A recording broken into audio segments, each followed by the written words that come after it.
So Koel Mallick অভিনীত মিতিন মাসি একটি খুনের সন্ধানের টিজার চলে এসেছে ইউটিউবে, যেটা আমি দেখলাম। কেমন লাগলো টিজারটা? দেখুন, টিজারটা মানে রিভিউ করার আগে আমায় একটা কথা বলতেই হবে, সেটা হচ্ছে ভাই এরকম নাম কে রাখে? মিতিন মাসি একটি খুনের সন্ধানে শুনে যেন মনে হচ্ছে আমি কোনো গল্পের বই পড়ছি। সিরিয়াসলি সিনেমায় ভাই কত ভালো নাম রাখা যায়, কত ইন্টারেস্টিং নাম রাখা যায়। তা না ভাই, নাম রেখেছে একটি খুনের সন্ধানে। যাই হোক, টিজারটা কেমন লাগলো দেখুন। টিজারটা হচ্ছে আর পাঁচটা যেরকম মিতিন মাসির এর আগের যে সিনেমাগুলো বেরিয়েছে আর কি, এবং পার্ট 1 পার্ট 2 যেরকম আর কি টিজার ছিল, ডিজাইনটাও সেম ফরম্যাটে করেছে, যে মিতিন মাসি ইন্ট্রোডিউস করানো হচ্ছে এবং গল্পের ব্যাপারে কিছুটা ধারণা দেওয়া হচ্ছে।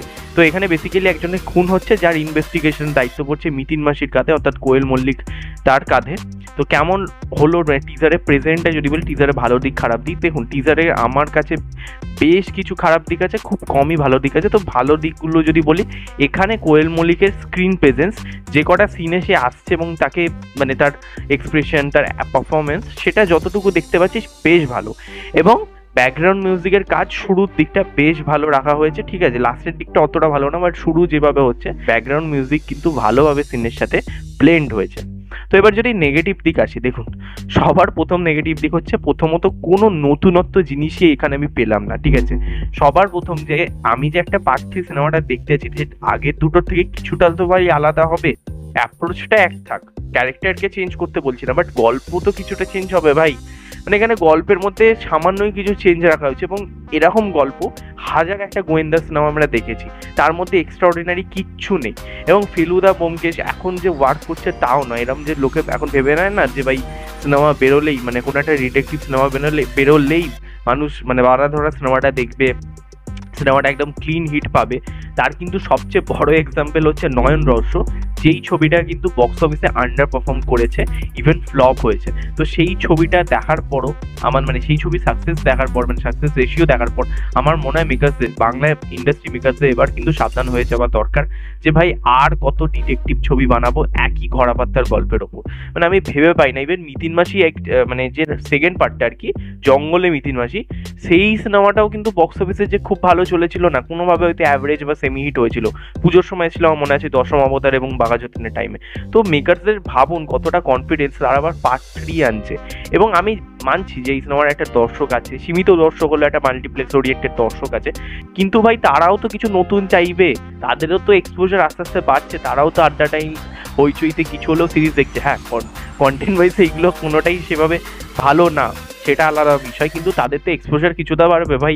এরকম গল্প তো মানে কি বলবো, এই মানে 10-15 বছর ধরে একই গল্প হয়ে আছে, এই খুনের সন্ধানে একটা খুনিকে খুঁজছে। মানে এটার মধ্যে কোনো এক্সট্রাঅর্ডিনারি গল্প মানে ছিল না, আরও তো অনেক গল্প ছিল মিতিন মাসি, নেওয়াই যেত, ফিকশনাল একটা গল্প ভাবাই যেতে পারতো। কারণ এই যে চরিত্র, এটা কিন্তু উপন্যাসে যেভাবে লেখা রয়েছে সে তার সঙ্গে কিন্তু খুব একটা বেশি মিল নেই, ঠিক আছে। এটাকে পুরোপুরি তারা ফিকশনাল একটা ওয়েতেই দেখাতে চাইছে, সেটা খারাপ দিক আমি মনে করি না, কারণ সেটা মেকারসদের চয়েস, সেটা করতেই পারে। কিন্তু সমস্যাটা হচ্ছে তুমি একটা ভালো গল্প চুজ করো, একটা গ্র্যান্ডার ওয়ে গল্পটা চুজ করো, ঠিক আছে, যেখানে একটা গ্র্যান্ডার থাকবে, যেখানে একটা স্কেল থাকবে, যেখানে একটা মানে মাউন্টিংটা বড় হবে, সেটা অ্যাটলিস্ট করো। কারণ এটা ক্রিসমাসের ছবি, ঠিক আছে, লোকে ফেস্টিভ মোমেন্ট একটু তো ভালো মানে বড় ছবি লোকে দেখুক, তাই না?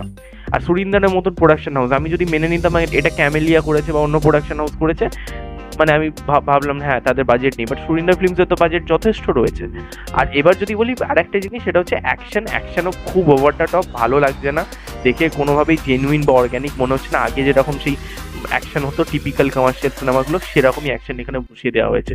ওই উড়ে উড়ে ভিলেন পড়ে যাচ্ছে মাটিতে, ওরকম দেখানো হচ্ছে, যেগুলো খুবই ওভার দ্য টপ। তো ওভারঅলে আমার মানে কি বলবো, এই টিজারটা আমার খুব একটা ভালো লাগেনি, এবং আশাও খুব কম রয়েছে। অপরদিকে কিন্তু দুটো সিনেমা রয়েছে, বড় সিনেমা রয়েছে, প্রজাপতি 2, লব গৌরাঙ্গর নামের একটা অন্য ধরনের সিনেমা, অনেকদিন বাদে এরকম একটা মিথোলজিক্যাল সিনেমা হচ্ছে বাংলায়। এবং প্রজাপতি 2 অবভিয়াসলি সেই ছবিটার তো একটা দর্শক আছে, ফ্যামিলি এন্টারটেনিং ছবি, সেটার মধ্যেও যে নতুনত্ব কিছু আছে তা নয়, বাট সেটা একটা দর্শক অলরেডি আছে। দেবের একটা দর্শক ডেফিনেটলি থাকবে, মিঠুন চক্রবর্তী। বাট সবচেয়ে বেশি সাফার করবে কিন্তু এই ছবিটা, সেটা শো পাওয়ার নিয়ে হোক বা কালেকশন ওয়াইজ হোক। দেখা যাক এই ছবিটা কোনোভাবে হিট হতে পারে কিনা, বাট আশা খুবই কম রয়েছে, দেখা যাক কি হয়। তো এখানে ভিডিওটা শেষ করছি। ভিডিওটা ভালো লাগলে লাইক করবেন, শেয়ার করবেন, সাবস্ক্রাইব করবেন, পাশে দেওয়া বেল আইকন ক্লিক করবেন। নেক্সট দেখা হবে, ততক্ষণ জন্য কমেন্টে জানিয়ে রাখুন আপনাদের মতামত কি এই সিনেমাটা টিজার নিয়ে।